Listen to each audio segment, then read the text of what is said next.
السلام علیکم۔ ہاں جی جناب، تو کیسے ہیں آپ لوگ؟ میں امید کرتی ہوں آپ سب خیریت سے ہوں گے اور خوش و خرم ہوں گے۔ میں ہوں ایمان اور میں آپ کی خدمت میں کہانیاں لے کے آتی رہتی ہوں۔ آج بھی اسی غرض سے آپ کی خدمت میں حاضر ہوں۔ کہانی کو آخر تک لازمی سنیے گا۔ چلتے ہیں کہانی کی طرف۔ پہلے جنگ عظیم سے قبل کاؤنٹ ہیمن نے لندن میں کچھ عرصہ قیام کیا۔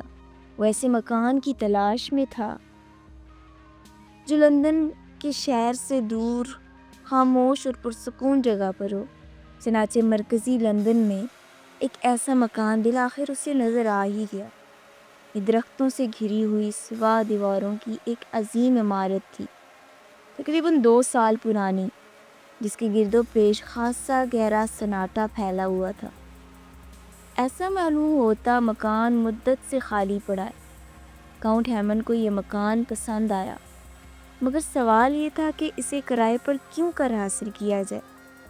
چند لمحے جائزہ لینے کے بعد کاؤنٹ ہیمن نے جھاڑ جھنکار سے بھرا ہوا مختصر سا قطعہ زمین طے کیا اور مکان کے صدر دروازے پر لوہے کی زنجیر کھینچی۔ مکان کے گوشے میں گھنٹی بجنے کی ہلکی سی آواز کاؤنٹ ہیمن کے کانوں تک پہنچی۔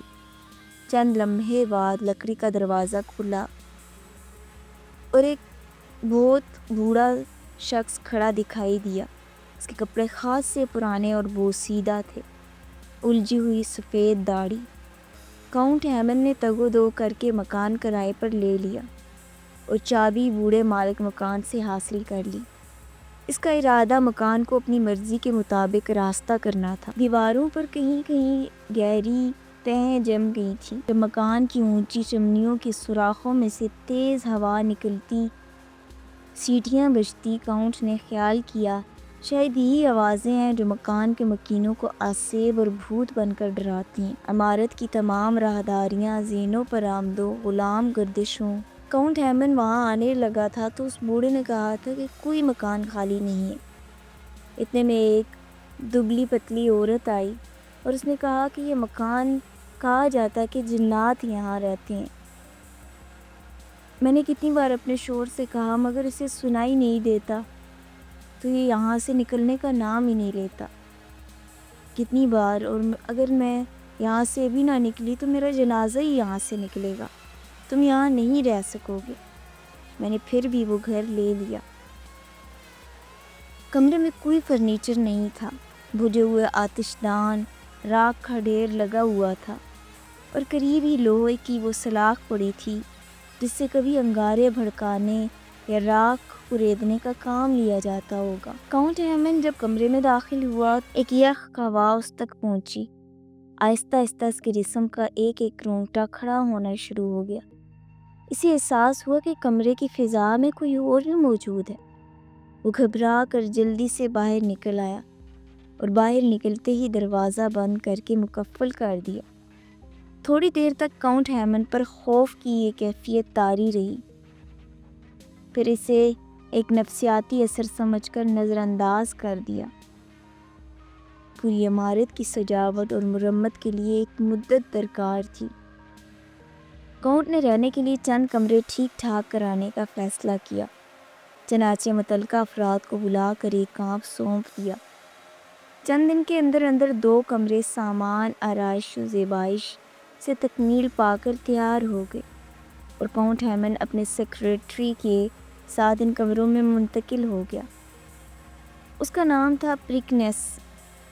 وہ یارک شائر کا رہنے والا نہایت مضبوط، نڈر اور توانا آدمی تھا۔ پہلے روز کاؤنٹ اور اس کا سیکریٹری پریکنس سیکریٹری رات 10 بجے کھانے سے فارغ ہو کر مکان میں واپس آئے۔ کاؤنٹ کی ہدایت پر پریکنس نے ایک ایک دروازے اور ایک ایک کھڑکی کا معائنہ کیا کہ کھلی تو نہیں رہے گی۔ اس طرف سے مطمئن ہونے کے بعد وہ چل پڑا۔ کاؤنٹ ہیمن سونے سے پہلے کچھ نہ کچھ پڑھنے کا عادی تھا، چنانچہ بستر پر لیٹ کر اس نے برقی لیمپ روشن کیا۔ لندن کی ٹریفک کا شور اس حصے میں بمشکل پہنچ سکتا تھا۔ کاؤنٹ کے تھکے ہوئے اعصاب کے لیے خاموشی بہترین نعمت تھی۔ اس نے برقی لیمپ بجھا دیا اور چت لیٹ کر آنکھیں بند کر لیں۔ ابھی وہ غنودگی کی انتہا حدوں تک نہ پہنچا تھا ایک آواز اس کے کانوں سے ٹکرائی۔ چند لمحوں بعد یہ آواز دوبارہ آئی، جیسے کسی نے کمرے کا دروازہ چپکے سے کھولا اور بند کر دیا۔ یہ آواز نچلی منزل میں مکان کے قدیم حصے کی جانب سے آئی تھی۔ کاؤنٹ کے دل کی دھڑکن تیز ہو گئی۔ وہ اسی طرح بے حس و حرکت اپنے بستر پر بیٹھا رہا۔ دستک کی آواز ایک بار پھر بلند ہوئی۔ دوسرے ہی لمحے کاؤنٹ نے آگے بڑھ کر بائیں ہاتھ سے دروازے کی زنجیر ہٹا دی، جھٹکے سے دروازہ کھول دیا۔ برآمدہ ویران سنسان پڑا تھا، وہاں کوئی بھی نہیں تھا۔ کاؤنٹ نے دائیں بائیں خوب غور سے دیکھا، کسی زیرو کے آثار تک نہ تھے۔ وہ ساری رات اسی طرح بستر پر بیٹھا بند دروازے کو تکتا رہا، مگر پھر کوئی آواز نہ آئی، بلکہ لیمپ تمام رات جلتا رہا۔ سیکریٹری نے پوچھا، جناب والا، رات آپ نے آوازیں سنی تھیں، جیسے کوئی شخص مکان میں گھوم رہا ہو یا دروازے پر دستک دے رہا ہو؟ یہ تو میرا وہم ہے، ہو سکتا ہے، اور نہ یہ کوئی خواب تھا۔ میں نے عین بیداری کے عالم میں آوازیں کانوں سے سنیں۔ کہیے آپ کیا فرماتے ہیں؟ تو یہ وہم ہرگز نہیں تھا، اور نہ ہی انسانی شعور یا لاشعور کی سوچ تھی۔ پرکنس نے بھی وہی آوازیں سنی ہیں جو میرے کانوں نے سنی ہیں۔ جناب والا، میں ان بھوتوں سے عاجز آ چکا ہوں، خدا کے لیے مجھے اجازت دیجیے، میں رات کہیں اور جا کر سو جایا کروں۔ اس طرح زندگی حرام کرنے کا فائدہ؟ کاؤنٹ کے لبوں پر ہلکی سی مسکراہٹ نمودار ہوئی۔ اس نے کہا، تم بزدل ہوتے جا رہے، بھلا بدروہیں ہمارا کیا بگاڑ سکتی ہیں؟ ہم اس سے زیادہ خطرناک حالات سے دو چار رہ چکے ہیں۔ کاؤنٹ نے کہا کہ مالک مکان سے کرایہ واپس نہیں لیا جا سکتا۔ اس کی بیوی نے مجھے پہلے ہی بتا دیا تھا، مکان میں کچھ گڑبڑ ہے، لیکن کا کوئی قصور نہیں، اور نہ انہوں نے ہمیں دھوکے میں رکھا۔ مجھے بہرحال مکان پسند ہے، اور میں یہاں سے جانا نہیں چاہتا۔ خواہ یہ معاملہ حل کرنے میں خدا نخواستہ ہم میں سے کسی ایک کی جان جاتی ہے۔ اس جملے پر کاؤنٹ ہیمن ہنس پڑا۔ اطمینان رکھو پرکنس، آج تک کسی آسیب نے انسان کو قتل نہیں کیا۔ اسی طرح وقت گزرتا رہا اور روز ان کی راتیں مشکل ہوتی رہیں۔ ایک رات بھی انہوں نے رات کرسیوں پر بیٹھے بیٹھے کاٹ دی۔ ان کا خیال تھا آدھی رات کے بعد حسب معمول بدرو کی آمد ہوگی، مگر ایسا نہ ہوا۔ بھوت غالباً انہیں مکان میں اپنی موجودگی کا احساس دلانا چاہتا تھا، اور اب اس نے سوچا ہوگا بار بار انہیں کیوں پریشان کیا جائے۔ دل نکلا تو پرکنس اور کاؤنٹ ہیمن نے ایک بار پھر کتے کو اس کمرے میں لے جانے کی کوشش کی۔ پہلے تو وہ اس لیے مکان کے مختلف گوشوں میں گھومتا رہا، اور کتا خوف کی کسی علامت کا اظہار کیے بغیر مزے سے ان کے ساتھ چلتا رہا۔ اس سے پہلے بھی وہ کتے کو ایک بار لے کے آئے تھے، مگر کتا خوف سے اندر ہی نہیں جا رہا تھا۔ وہ نچلی منزل کے اس چھوٹے سے کمرے کے قریب پہنچے۔ کتے کے بدن پر لرزہ طاری ہو گیا۔ اس نے دم ٹانگوں میں دبا لی اور ٹیاں ٹیاں کرتا ہوا بڑی عاجزی سے زمین پر لیٹ گیا۔ ایسا معلوم ہوتا تھا جیسے کوئی بلائے عظیم اس نے دیکھ لی ہو۔ جو ہی پرکنس نے پٹا اس کی زنجیر سے نکالا، کتا بندوق سے نکلی ہوئی گولی کی مانند وہاں سے بھاگا اور مکان سے باہر نکل گیا۔ دوپہر کو کھانے سے فارغ ہو کر جب مالک اور نوکر مکان میں واپس آئے تو اس مرتبہ ان کے ساتھ ایک بلی بھی تھی۔ پرکنس نے اسے گود میں اٹھا رکھا تھا۔ مکان کے مختلف حصوں میں گھوم کر جب وہ اس مخصوص کمرے کے نزدیک پہنچے تو بلی کے جسم کے بال یک لخت کھڑے ہو گئے، اور وہ پھول کر عام جسامت سے دگنی موٹی دکھائی دینے لگی۔ اس کی مونچھوں کے بال بھی کھڑے تھے۔ ان تجربات سے واضح ہو گیا کہ کچھ نہ کچھ ضرور ہے۔ پرکنس کے دلائل ایسے نہ تھے کہ انہیں رد کیا جا سکتا، لیکن کاؤنٹ ہیمن کی مہم جو طبیعت سے بہت بعید تھا، بدرو سے کھلے بندوں شکست کھا لی جائے۔ اسے روز سپہر کے بعد کاؤنٹ کا ایک پرانا دوست ملاقات کے لیے آیا۔ یہ تھیٹر کا مشہور معروف ڈرامہ نویس تھا۔ اس نے چھوٹتے ہی کہا، یہ مکان تو برسوں سے آسیب زدہ ہے، اور یہاں کسی انسان کا بے ہوش و حواس رہنا مشکل ہے۔ بہت دنوں کے بعد ہے۔ میری ایک خبتی دوست نے چند روز کے لیے یہ مکان لیا تھا، مگر 3 دن بعد ہی وہ پاگل ہو کر بھاگ گیا۔ راتوں کو کوئی نامعلوم ہستی دروازوں پر دستک دیتی، سیڑھیاں چڑھنے اور اترنے کی آوازیں سنائی دیتی ہیں۔ کبھی کبھی ہنسنے، گانے اور رونے کی آوازیں بھی آیا کرتی ہیں۔ کیا تم نے بھی کبھی یہ آوازیں سنی تھیں؟ کاؤنٹ نے پوچھا۔ کیوں نہیں؟ مجھے خود ایک رات اس مکان میں کاٹنے کا اتفاق ہوا۔ شاید یہی کمرہ تھا جس میں اس وقت ہم لوگ بیٹھے ہوئے ہیں۔ آدھی رات کے بعد کسی نے دروازے پر دستک دی۔ میں سمجھا شاید میرا وہی دوست ہے جس نے مکان لیا تھا اور جو میرا میزبان تھا۔ میں نے اٹھ کر دروازہ کھولا تو وہاں کوئی بھی نہیں تھا۔ ابھی میں ادھر ادھر دیکھ ہی رہا تھا کہ دروازے پر پھر سے تھپ تھپی محسوس ہوئی۔ اب تو میرے ہوش اڑے۔ دروازہ تھپ تھپانے والا نظر نہ آتا تھا، البتہ آواز رہ رہ کر بدستور آ رہی تھی اور کواڑ بھی ہل رہا تھا۔ آخر میں نے ہمت کر کے کہا، تم کون ہو اور کیا چاہتے ہو؟ مجھے اس سوال کا فوراً جواب ملا۔ کیا جواب تھا وہ؟ کاؤنٹ نے از حد اشتیاق سے پوچھا۔ اس کے دوست نے کاغذ اور لفافہ طلب کیا۔ تینوں چیزیں اسے دی گئیں۔ اسے کاغذ پر کچھ لکھا اور لفافے میں بند کر کے کاؤنٹ کی طرف بڑھایا۔ وہ جواب میں نے اس پرچے میں لکھ دیا ہے۔ تم خود بھی اس روح سے اس کے بارے میں معلوم کرنے کی کوشش کرو اور جو کچھ جواب وہ دے اس کا مقابلہ میری تحریر سے کرو۔ میرا خیال ہے ان دونوں جوابوں میں کوئی خاص فرق نہ ہوگا۔ کاؤنٹ ہیمن نے یہ طریقہ پسند کیا اور وعدہ کیا کہ ایسا ہی کیا جائے گا۔ اس کے بعد 1 ہفتے امن اور سکون سے گزر گئے۔ راتوں کو روح کا چلنا پھرنا اور دروازے پر دستک دینا موقوف رہا۔ شاید اس نے سمجھ لیا تھا کہ یہ لوگ مکان سے جانے والے نہیں۔ ایک رات کاؤنٹ نے چند دوستوں کو رات کے کھانے پر بلایا۔ کھانے سے فارغ ہو کر سب لوگ ڈرائنگ روم میں آتش دان کے پاس آ بیٹھے اور قہوہ پیتے ہوئے ادھر ادھر کی باتیں کرنے لگے۔ گفتگو زور و شور سے جاری تھی کہ یکا یک میز پر رکھا ہوا شیشے کا ایک خوبصورت اور نہایت قیمتی پیالہ آپ ہی آپ کھنکنے لگا۔ گفتگو ایک دم رک گئی اور ہر شخص سہمی ہوئی نگاہوں سے پیالے کو بجھتے ہوئے دیکھنے لگا۔ یقیناً کوئی غیر مرئی ہستی اس پیالے کے ذریعے اپنا پیغام دینا چاہتی تھی۔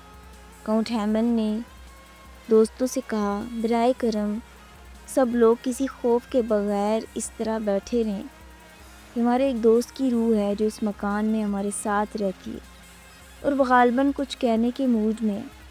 یہ کہہ کر اس نے جلدی سے کاغذ سامنے رکھا اور پنسل پکڑ لی۔ پھر نامعلوم ہستی کو خطاب کرتے ہوئے کہا، ہم سب آپ کو خوش آمدید کہتے ہیں اور جاننا چاہتے ہیں کہ آپ کی خواہش کیا ہے۔ اس کا طریقہ یہ مناسب رہے گا کہ میں انگریزی زبان کی تمام حروف ترجیح باری باری بولتا جاؤں اور آپ جن حرفوں کے ذریعے اپنا پیغام دینا پسند کریں ان حرفوں کا نام آتے ہی پیالے کو بجا دیں۔ جملہ ختم ہوا۔ تھملم میں چند لمحے خاموشی طاری ہوئی۔ پھر ہیمن نے بلند آواز میں حروف تہجی کی تکرار شروع کی اور روح نے پیالے کو مختلف حرفوں کے نام پر بجانا شروع کر دیا۔ چند لمحوں کے اندر اندر ایک واضح پیغام ان کے سامنے تھا۔ میرا نام کارل کلنٹ ہے۔ میں اس مکان میں گزشتہ 120 برس سے رہ رہا ہوں۔ اگر آپ لوگ نچلی منزل کے چھوٹے کمرے میں چلیں تو میں اپنی بات زیادہ واضح انداز میں عرض کر سکوں گا۔ بعض لوگ چھوٹے کمرے میں جانے کے لیے فوراً آمادہ ہو گئے، جبکہ بعض کا کہنا تھا کہ ایسا کرنا حماقت ہوگی۔ سب اندر داخل ہوئے۔ اس کمرے کی فضا میں عجیب سی بدبو پھیلی ہوئی تھی، ایسی بدبو جیسے کسی پرانے بوسیدہ قبر کی مٹی میں سے آیا کرتی ہے۔ انہوں نے کمرے کے اندر ایک چھوٹے میز پر بچھائی اور دائرے کی صورت میں کرسیوں پر بیٹھ گئے۔ پریٹنس نے چند شمعیں جلانے کے لیے ساتھ لے لی تھیں۔ یہ شمعیں فوراً روشن کر دی گئی۔ اس کے بعد سب لوگ چپ چاپ روح کی آمد کا انتظار کرنے لگے۔ دفعتاً میز پر ایسی آواز اٹھی جیسے کسی نے آہستہ سے گھونسا مارا ہو۔ پھر یکے بعد دیگرے کئی آوازیں آئیں اور ہر آواز پہلی آواز سے زیادہ تیز تھی۔ لکڑی کی میز بری طرح کانپنے اور تھرتھرانے لگی۔ اس کے فوراً بعد روح نے جو پیغام دیا وہ یہ تھا: میرا نام کارل کلینٹ ہے، میں اس مکان کا مالک ہوں۔ میں نے اپنے ایک دوست آرتھر لیڈل کو اسی کمرے میں قتل کیا اور اس کی لاش یہیں فرش کھود کر دبا دی۔ کاؤنٹ نے لرزتی آواز میں کہا، ہم لوگ آپ کے لیے کیا کر سکتے ہیں؟ کارل کلینٹ جواب ملا، کچھ نہیں، ہم تمہاری بخشش اور نجات کے لیے خدا سے دعا تو کر سکتے ہیں۔ مجھے تمہاری دعاؤں کی ضرورت نہیں، جواب ملا۔ ہاں، تم صرف یہ کر سکتے ہو کہ یہ مکان خالی کر کے چلے جاؤ اور مجھے یہاں رہنے دو۔ تم خود ہی یہاں سے کیوں نہیں چلے جاتے؟ کارل کلینٹ، کاؤنٹ ہیمن نے کہا۔ یہ جملہ بمشکل اس کی زبان سے ادا ہوا تھا کہ کمرے میں جیسے بھونچال آ گیا۔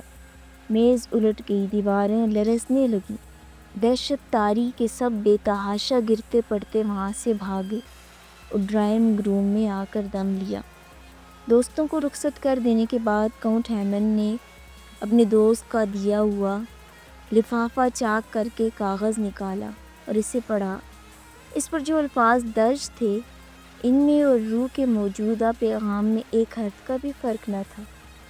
کاؤنٹ ہیمن نے طے کیا کہ وہ اس عمارت اور اس کے مکینوں کی قدیم تاریخ کا سراغ لگا کر رہے گا تاکہ اس معاملے کی تہہ تک پہنچا جا سکے۔ چنانچہ اگلے ہی روز اس نے اپنی تحقیق و تفتیش کا آغاز کیا۔ جس میں روح نے انہیں بلا کر پیغام دیا تھا وہ ایک چھوٹا سا کمرہ تھا۔ مزید تفتیش سے یہ بات بھی ریکارڈ کے ذریعے سامنے آ گئی کہ اس فارم ہاؤس کا مالک کارل کلینٹ نام کا ایک جرمن شخص تھا جس کا قیام کافی عرصے اس مکان میں رہا۔ کارل کلینٹ کا ایک انگریز دوست آرتھر لیڈل اکثر اس مکان میں آ کر رہا کرتا۔ ان دونوں میں خاصی گہری دوستی اور بے تکلفی تھی۔ پھر اچانک ایک روز آرتھر غائب ہو گیا۔ پولیس اور دوسرے لوگوں کی سر توڑ کوشش کے باوجود آرتھر کا سراغ نہ ملا۔ کارل کلینٹ سے بھی پوچھ گچھ کی گئی مگر اس نے لا علمی کا اظہار کیا۔ اسے تو خود اپنے دوست کے گم ہو جانے کا شدید صدمہ تھا۔ آرتھر کی گمشدگی کے چند سال بعد کارل کلینٹ اس مکان سے رخصت ہو گیا اور اس نے ایک دوسرے مکان میں سکونت اختیار کر لی۔ اس کے جانے کے بعد یہ مکان مختلف ہاتھوں میں آیا، بار بار بکا اور خریدا گیا۔ ہر آنے والے نے اس میں کچھ نہ کچھ اضافہ ہی کیا، حتیٰ کہ 19ویں صدی کے اختتام تک اس مکان کے نواح میں جو کھیت واقع تھے وہ سب غائب ہو گئے اور ان کی جگہ مکان بنتے گئے۔ کاؤنٹ ہیمن کو اب سب کچھ معلوم ہو چکا تھا، لیکن اس رات کے بعد اس کارل کلینٹ کی روح نے اسے پریشان نہیں کیا۔ کاؤنٹ کا خیال تھا شاید اس کی روح نے مایوس ہو کر مکان کا کمرہ خالی کر دیا، تاہم کاؤنٹ نے وہ کمرہ مکفل ہی رہنے دیا۔ اگلے روز اس نے ایک نابینا اپنے مکان میں بلایا۔ یہ شخص نہ صرف روحوں کو طلب کرنے کا ماہر بلکہ خاص عمل کے ذریعے جس روح کو چاہتا اپنے پاس قید کر لیتا اور حاضر کر لیتا۔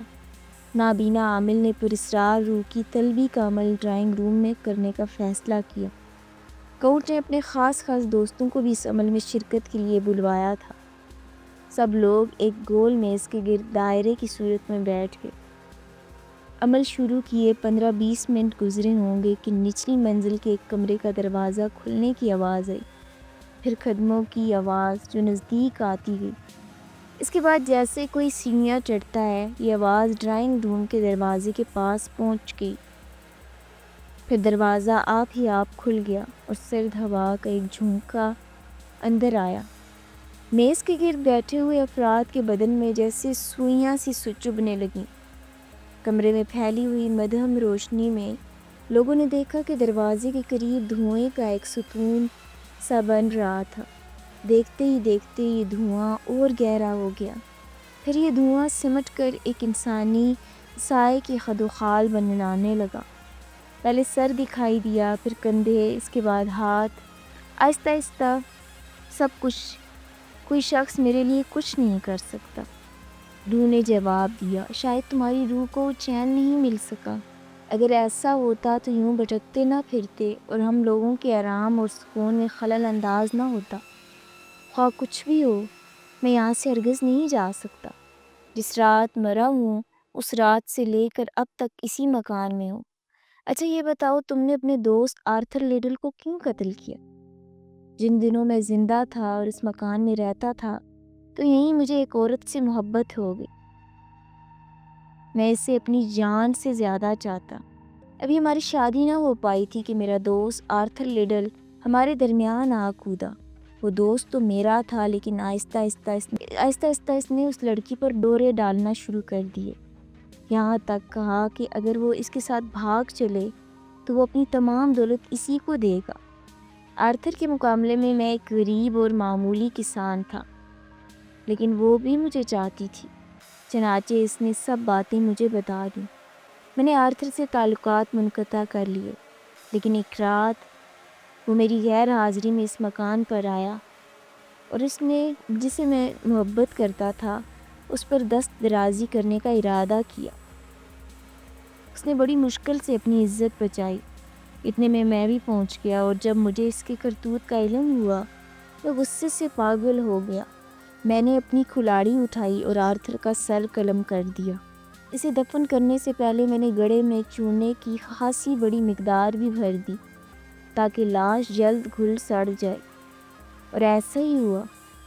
اس حادثے کے بعد بھی میرے پاس ہی رہی، جس سے میں محبت کرتا تھا، مگر اس کے ذہن نے اس حادثے کا ناگوار اثر قبول کیا۔ چنانچہ چند سال بعد وہ بیمار ہوئی اور مر گئی۔ اس مکان کے قریب ہی جو قبرستان ہے وہاں اس کی قبر ہے۔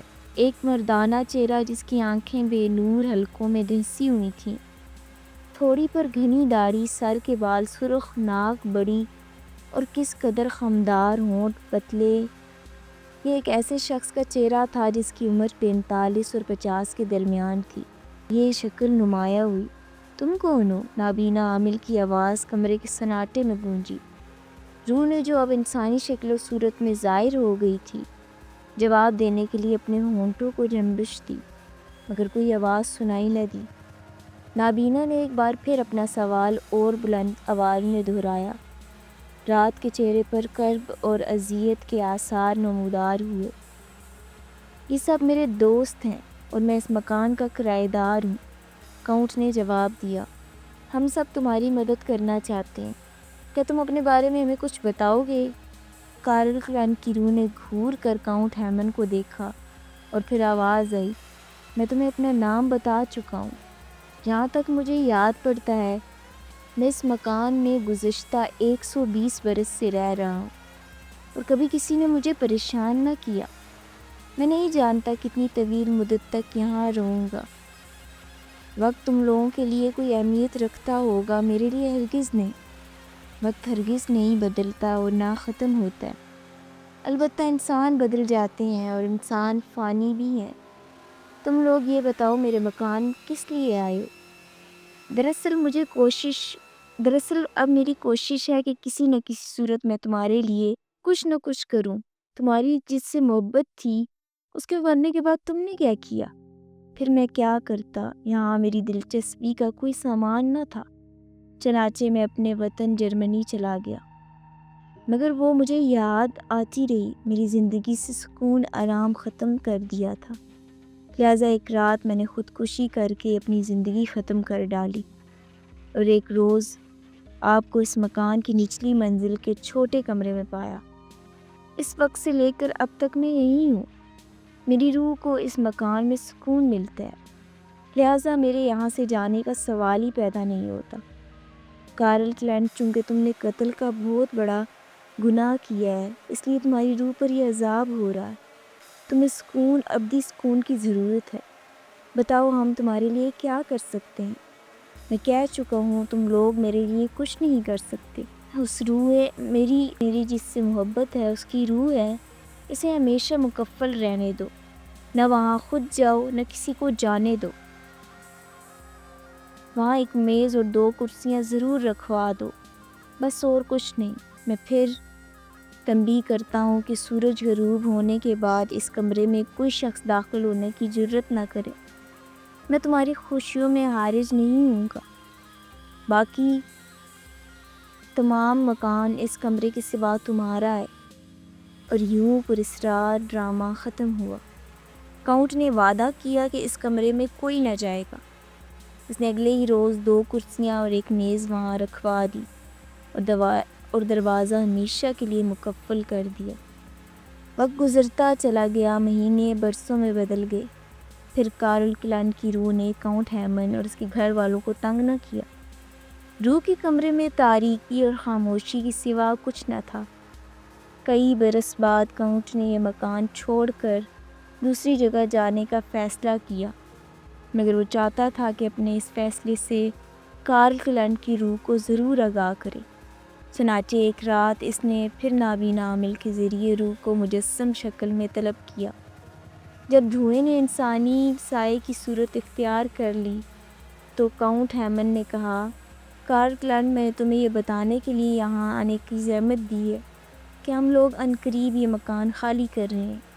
اس دوران میں تم نے اپنا وعدہ پورا کیا اور ہمیں تنگ نہیں کیا۔ میں اس کا شکریہ ادا کرتا ہوں۔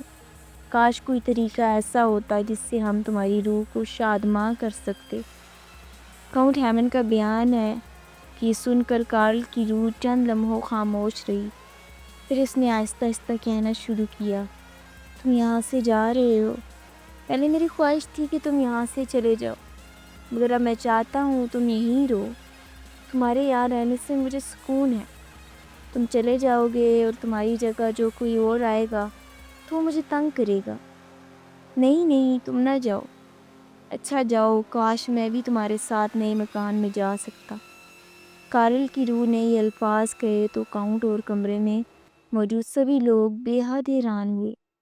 مگر میں نے تو دوسرا مکان لے بھی لیا ہے، کاؤنٹ نے کہا۔ اب میں تم سے رخصت ہونے کی اجازت چاہتا ہوں۔ دیکھو، میرے کمرے میں شمالی دیوار کے پیچھے کارلوٹی کی ایک پرانی تصویر چھپی ہوئی ہے۔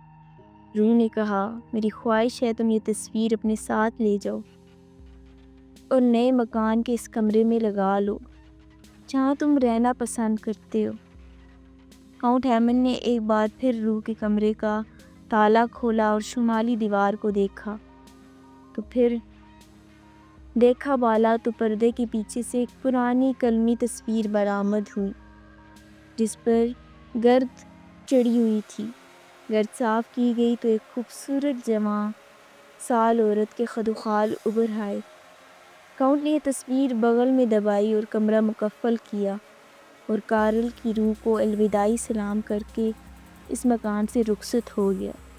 کاؤنٹ ہیمن کا بیان ہے کہ اس داستان کا ہر فرق سچا اور حقیقت پر مبنی ہے۔ ابھی پہلی جنگ عظیم تک اس مکان کے آثار مرکزی لندن میں باقی تھے اور دیکھے جا سکتے تھے، لیکن ایک رات جرمن طیاروں نے لندن پر ایسی شدید بمباری کی کہ بہت سے مکان گر گئے اور بعض مقامات پر ہولناک آگ لگی جس نے اس مکان کا رہاسا نشان بھی ہمیشہ کے لیے مٹا دیا۔ یہ تھی ایک مختصر سی کہانی۔ مزید ایسی کہانیاں سننے کے لیے میرے چینل کو سبسکرائب کریں۔ آپ کا بہت بہت شکریہ۔